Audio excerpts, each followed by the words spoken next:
ni Noct ang kanyang mana zone, Dark Prison Hunting Ground.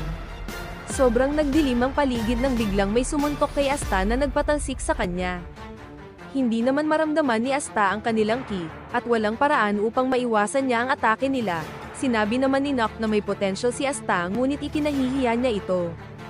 Tinamaan si Asta ng isang pag-atake sa kanyang tiyan, at sinabi na ang kamatayan ay dumadaloy sa kanya na nanggagaling sa kadiliman at wala siyang maramdaman na kahit ano.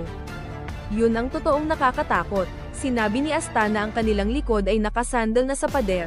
Sinabi naman ni Libby na parehas nilang gusto ang karagdagang kapangyarihan. Sa isip nila bakit hindi sila makapag-unite. Gusto ni Asta na iligtas si Yami. Si Libby naman ay gusto ipaghiganti si Lasita. Kaya hindi sila maaaring mamatay. At hindi rin nila hahayaan mamatay ang isa't isa.